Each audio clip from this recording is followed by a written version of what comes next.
back and forth between this screen and the Google Doc where this is, just to make sure that we have everybody in.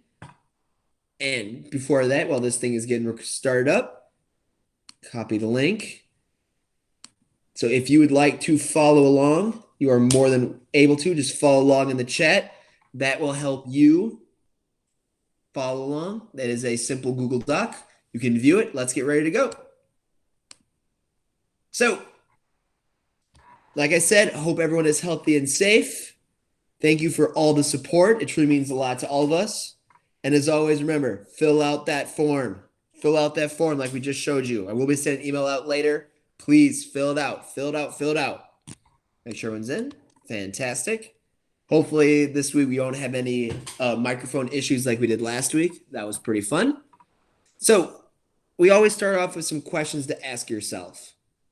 So the questions I want you to ask about yourself today are, I want you to think back at what have been some of the best races that you've had in your life. What are some of the best races that you've had? They could be at any meets. They could have been even at practice. What are some best races that you've had? What did they all have in common? How did you approach the race? How did you attack the race? What did you do during the race? What did you do after the race? Or what did you do after a race that you had before? What did those things have in common? And then what did you have leading up to that practice? That race. What did you do in practice leading up to that race? How hard did you work? What did you work on? What did you think about? What did you ask your coach to help you with? What did you do in practice that helped you get ready for that race? And finally, how can you replicate that success? So think about all those things, what you did leading up to in practice, what you did in the races, what they had in common, and how can you replicate that? How can you get to the point where that kind of success happens all the time? So those are the things I want you to ask yourself while you go through the races today. Before we get started, just make sure everyone's in. Fantastic. So first race we're going to do today, we're going to do the fastest 100 breaststroke of all time in yards. So if you'd like to, feel free to follow along in the chat. The YouTube video link is right here. Awesome. So here we go. So this is Ian Finnerty. He was the first man ever under 50 seconds in the 100 breast. Now the camera's at a weird spot right now, but he is right here. He's right here, right at the bottom of the camera, lane 4. And you can figure out who he is very quickly because he is winning right away. So as always, we're going to watch the race. Then we're going to talk about some stroke count, some splits, his fast and controlled, some catechisms, some turns. So this is the fastest and this is the only 100 breast that's under 50 seconds. The winning time this year was not under 50 seconds. So he's still the only person to do that. Swims for Indiana.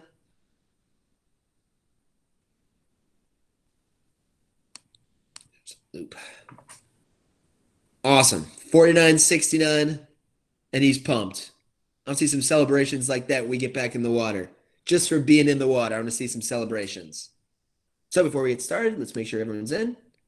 Fantastic. So first thing we're going to look at stroke count. So his first 25 takes 4 strokes. 4 strokes his first 25. That tells you how good his dive and his pull-out are, and also how effective and efficient he is with his stroke. He's not spinning his wheels right away. After that, his second 25 and third 25, he each takes 7. And then his last 25, he takes 8. So he goes 4, 7, 7, 8. Really good swim. Very consistent with stroke counts.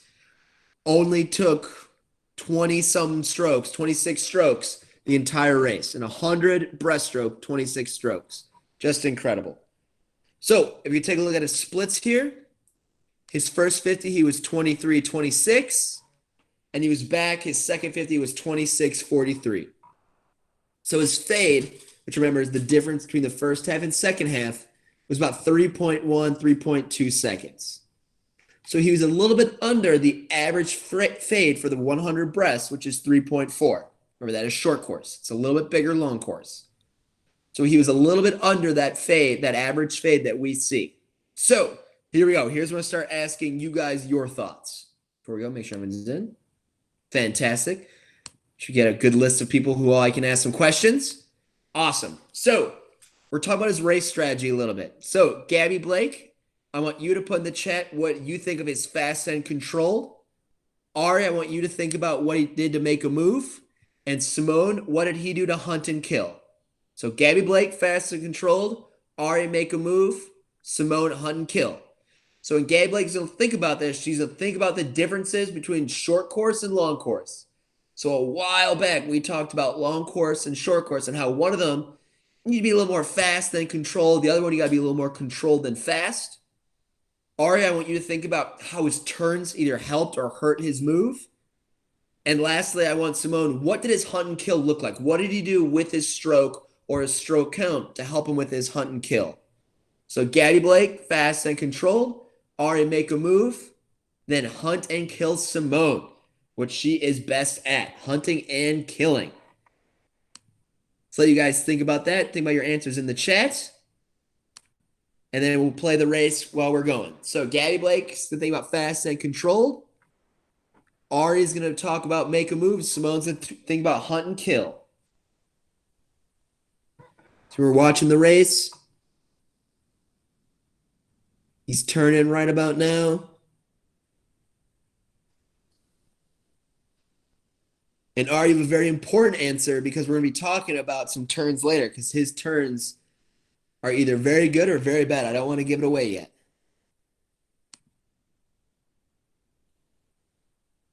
So we're going to start with the fast and controlled, which is Gabby Blake.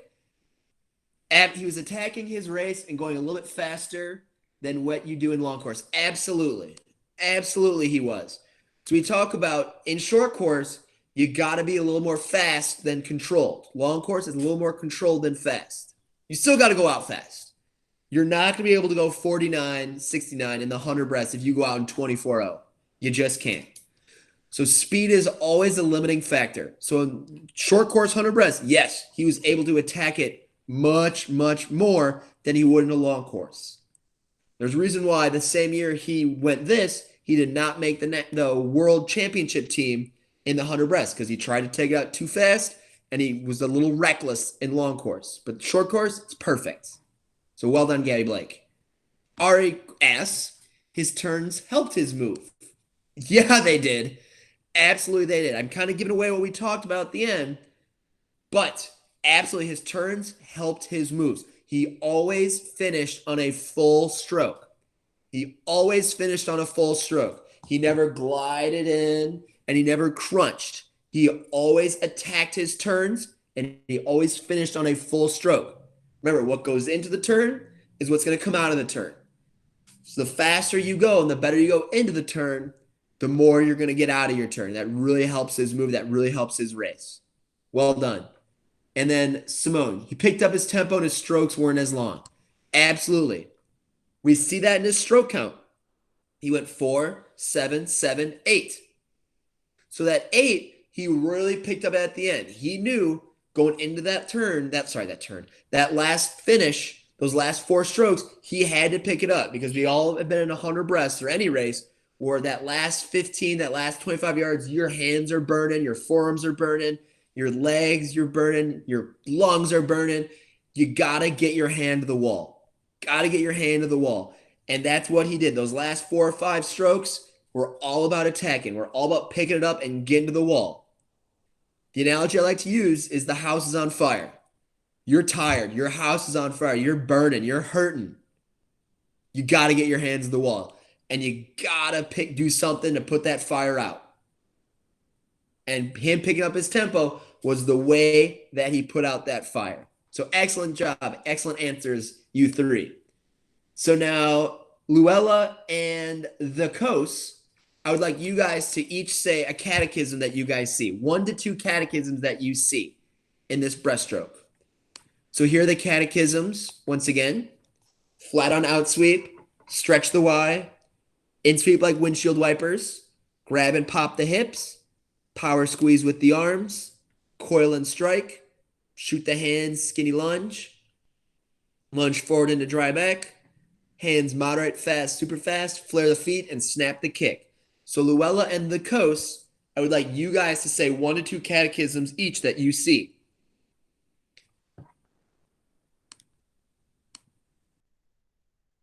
Flare the feet, absolutely. We know he flares the feet because he gets a really good kick.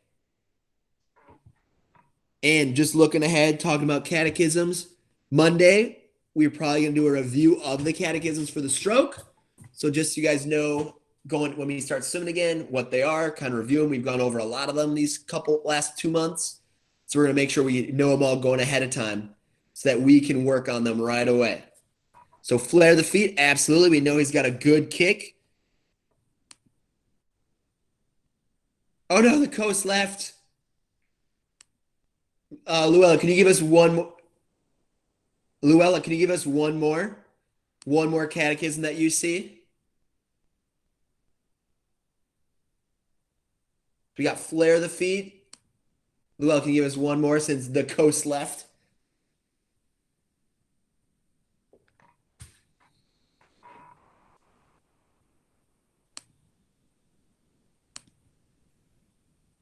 And Ari, to answer your question, next Friday. So a week from today.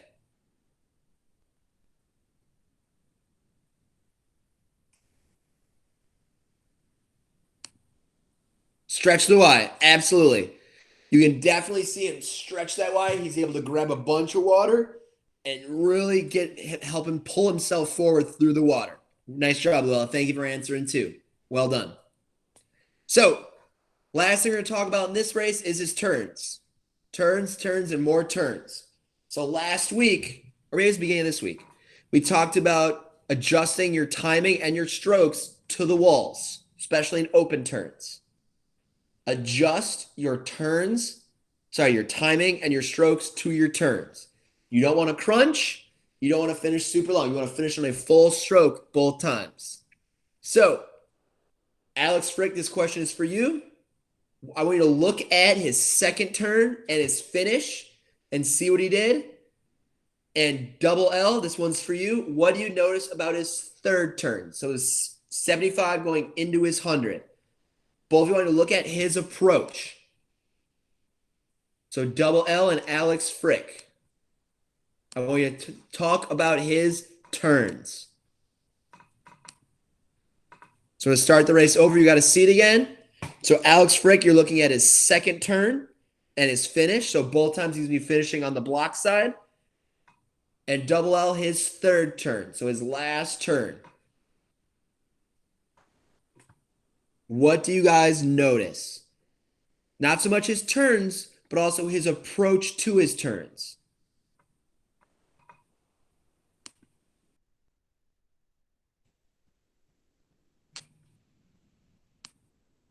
So here you go, Alex Frick. Here's his first turn on this end. Boom.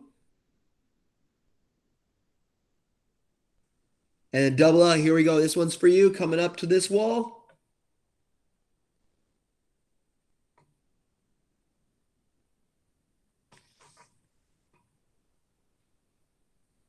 And then Alex Frick, this one's for you, his finish. So think about what he did on his second turn, and I'll think about his finish.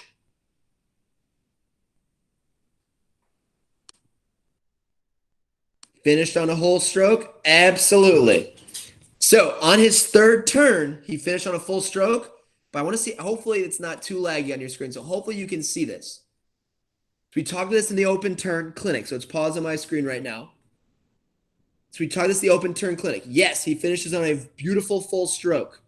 But it's what he does, the stroke before his last stroke, that helps him with this. So right now, he's a little bit before the flags would be. You can see that white line where the flags would be. So watch what he does on this second to last stroke. Normal stroke, long stroke, stroke. Let's go back, see if you guys can see it. Watch it one more time on this third turn. So watch his normal rhythm. He's got his normal rhythm. Stroke, long stroke, stroke. So he adjusts his timing and his stroke to that last, on that second to last stroke, so he can finish on a full stroke on that last stroke. So yes, he finishes on a full stroke, beautifully and gorgeous, like we talk about, but it's his second to last stroke where he makes it a little bit longer to help him finish on that full stroke. So that's what we talk about, adjusting your stroke and your timing to your turn, not crunching or gliding in. Sorry, we were driving. Ah, classic. So if you notice about his second turn and his finish, he does the opposite. So he does a longer stroke on his third turn, but going into his second turn and finish, he has to take a shorter stroke. He has to take two short strokes as opposed to one long stroke. So if he was in the flags on the last turn, he took two strokes, longer strokes. On his second turn and his finish, he took three short strokes. So that's what we talk about with adjusting your stroke and timing to the turn. If you don't see it, the video is in the chat. Watch it. You can tell that's what he does. And he does a tremendous job. Like Double L said, he finishes on a full stroke. Finish on a full stroke, it's only going to help you, like Ari said, with making a move. So that was the 100 breast. That was our first race of the day. So we're going to move on. Now, it kind of worked out that today was a super nice day. So today is going to be a little bit shorter just because it's nice out. And I want to do a little bit more of the don't call it a comeback. Those races are a little bit longer. We got to give distance swimmers their love too. And yes, all right, I know that is your birthday. So happy birthday next Friday. All right. So here we go. Video is in the chat. You can follow along. This is from 2004. I know it says 2000. I messed up. This is from 2004. This is from the Athens Olympics. So the quality is not going to be great. This is from 2004. This is Michael Phelps' first real Olympics. He had been to 2000, but 2004 is when he started winning stuff. So we're going to compare 2004 Michael Phelps to 2009. And the quality, like I said, quality's not the best, but you'll be able to tell who Michael Phelps is right away because Ian Crocker's right above him. Ian Crocker is the one that's winning right now, who's really ahead. Michael Phelps is the lane beneath him. Michael Phelps is 6th or 7th right now. So he's in the lane right beneath Ian Crocker. Ian Crocker, Michael Phelps right here. So Ian Crocker is going to turn first. Michael Phelps turns kind of with everybody. He had a good turn.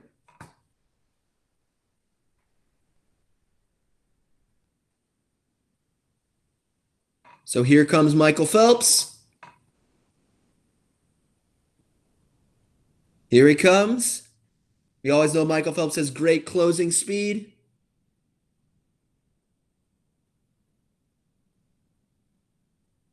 And Michael Phelps touches him out. 51:25 new Olympic record. So fun fact, he won this race by 100th of a second. And then 4 years later, he won the 100 fly 2008 Olympics by 100th of a second. So he won 2 and 100 flies at the Olympics by a combined 2 and 100ths of a second, which is just incredible. So I want you to keep that vision in your head of what you saw. Keep that in your head of what you saw. Let's see. So this is 2009. So this is years later. This is 5 years later. And this is 2009 World Championship. So this is a year after 2008. Michael Phelps is in lane 5 again. Kavik, who he outtouched by 100th of a second in 2008, is right above him. They're the rivals. And here we go. Michael Phelps is black suit, black cap. Kavik is white cap. So once again, right there, Michael Phelps is in the middle.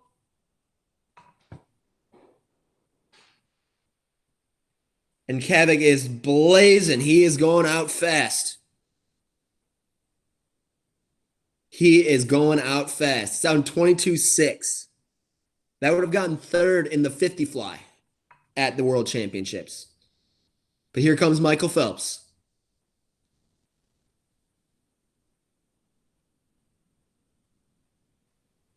They're both creeping up on that world record line. Here comes Phelps. He's closing on him. And he goes right past him at the end.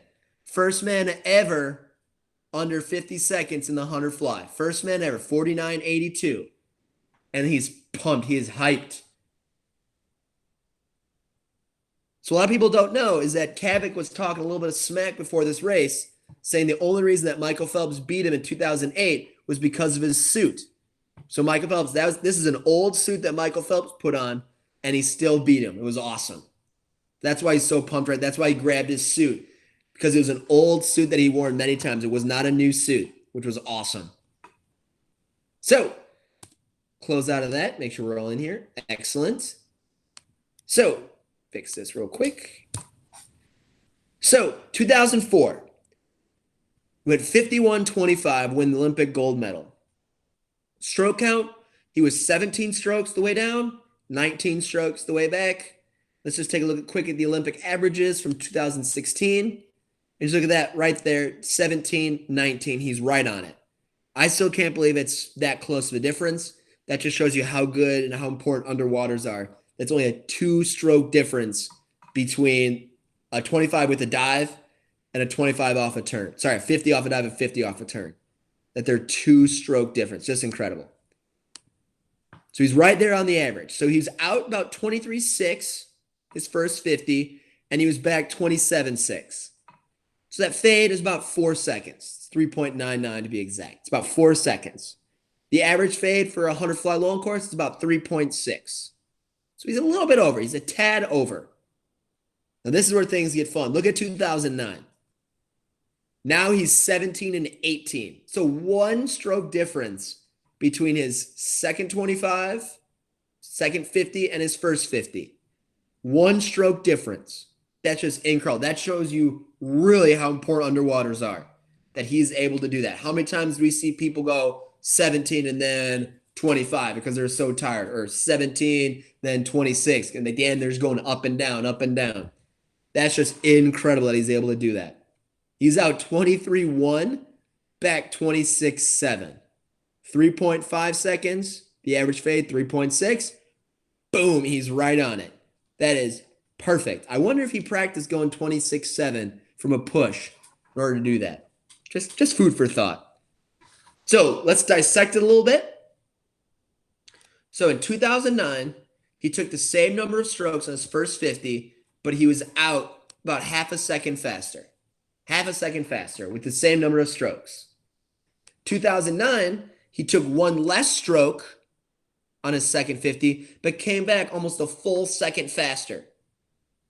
That's just incredible.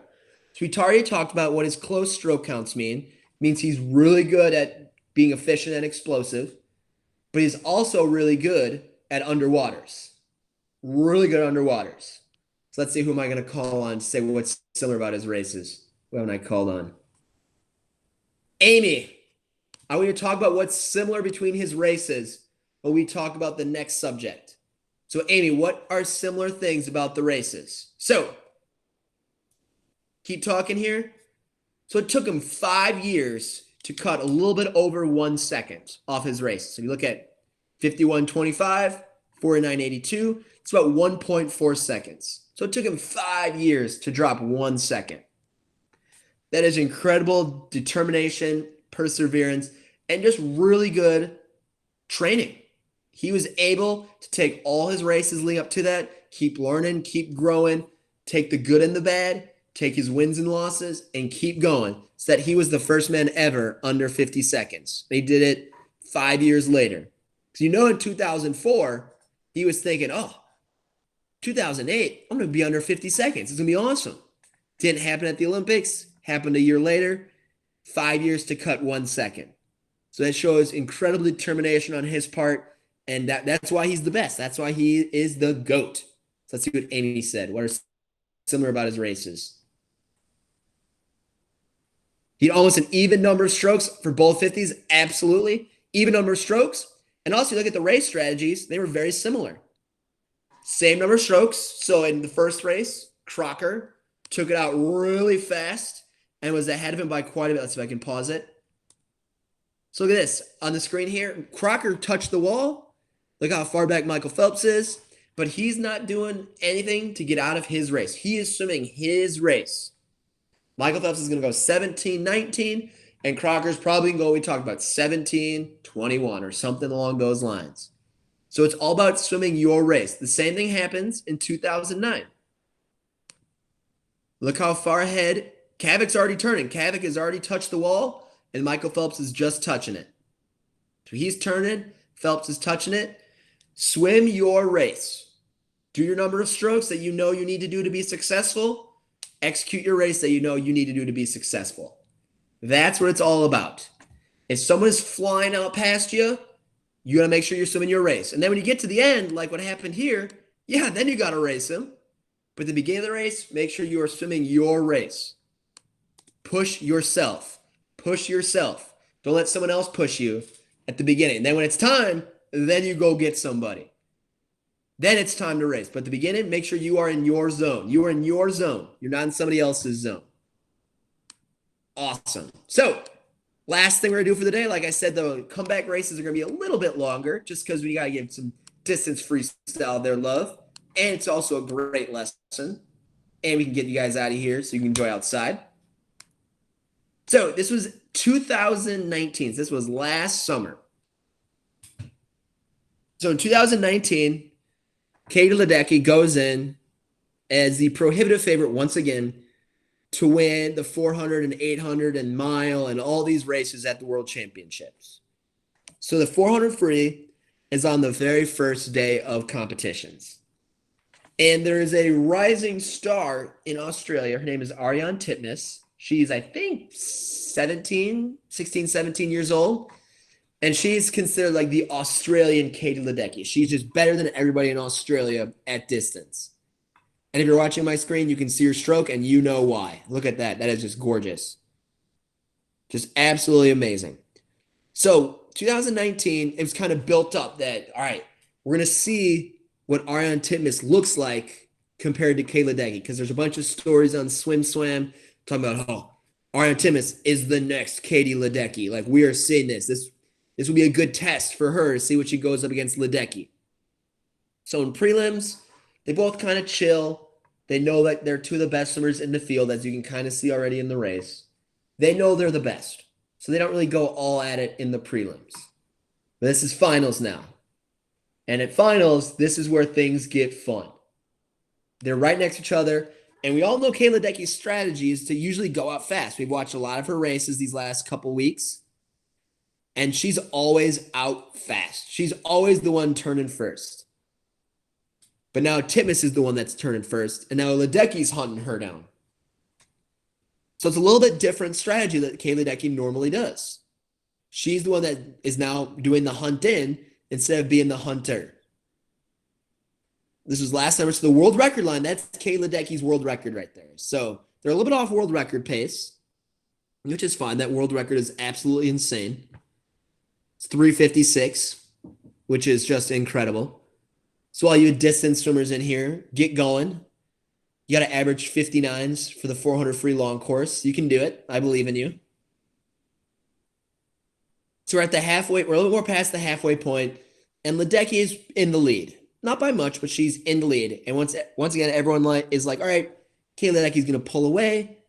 Ariane Titmus went out too fast. Here we go. This is what Katie Ledecky does. She just wins. She's a winner. Here we go. And like here we're attacking that lat. We're attacking the 300 now. Ariane Titmus, she's hanging in there. She put up, and everyone's like, she put up a good fight. If you're listening to Rowdy Games on your screen, she put up a good fight, but this is Katie Ledecky, world's best. Blah, blah, blah. Here she goes, pulling away. And Katie Ledecky's actually pulled up a little bit on that world record line, which was really impressive. So going the last 100, only about 2/10 off the world record line. She's ahead. Everyone's like, all right, here we go. Katie Ledecky's going to win. Ariane Titmus pull up a good fight. She's still working hard. She's working hard. She's being tough. But Katie Ledecky's Katie Ledecky. And Rowdy Gaines is circling going, look at that. She's just in control. She's starting to put her legs into it. And then something happens this last 50 that we've never, ever seen. Something happens. Kate Ledecky is tired. She is hurting. And here comes Titmus. Here she comes. She's not only going tying up with her, she's going past her. She's blowing her away. She's now full body length ahead. And Kayla Ledecky finishes a body length behind. She went from on pace to go 357, and she went 359. Orange Titmus just blows her away the last 50. Not only did she blow her away, Katie Ledecky had the slowest last 50 in the entire field. So out of the entire field, Katie, the world record holder, had the slowest last 50.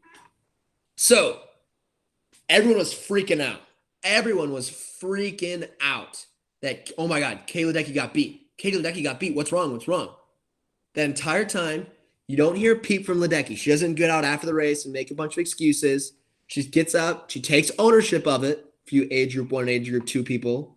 She takes ownership. She says, you know what? It wasn't my best race. I died at the end. I was not as good as I needed to be. So she took ownership of that race. Comes out a couple days later that Kayla Ledecky is really sick. She is really sick. She's not able to eat that much this whole week. She's basically drinking water and eating rice because she is extremely sick. Once again, Kayla Ledecky doesn't say that, but that's kind of what kind of leaked out from her friends, from coaches, that, hey, Kayla Ledecky is not doing well. She comes back a couple days later after that 400. And she does the 800 free relay. Her first race back is the 800 free relay. Team first. I'm not feeling well, but we got a chance to win a gold medal here. I'm doing this for my teammates. And she has the second fastest relay split of the entire field. The Americans got second in the relay to Australia, but they also broke the American record. So she comes back for the 8 free relay, which is one of the hardest relays, on nothing but rice and water. And she's still not feeling well. And she comes back, 8 free relay, team first, silver medal, American record. So we're like, all right, Kayla Ledecky's starting to come back just a little bit. The next day, she tries to swim the mile. So how the meet works is there's 10 days. It usually goes 400, mile, 800, or something along those lines. Sometimes the mile is the last day. So she tries to do the mile, and she has to scratch it. She does the prelims. She gets the top qualifying time, but she gets out. She's like, I almost had to get out during the middle of that race. I felt so bad. Once again, taking ownership. She's not saying, I don't want to swim because I'm going to get beat. She's like, I will physically not be able to complete this race. So fast forward a couple days. Now she's in the 800 free, and now she's doing this. She still doesn't feel that good. She'll tell you afterwards, but she wants to do this race. She wants to compete. She wants to prove what kind of competitor she is. And right now we're about a quarter of the way through the race, a little bit more, and she's ahead. Now the woman in lane 6, the Italian Quadrella, when Kayla Ledecky was gone the mile, she won the 1500. She won the mile. So she's not going to die.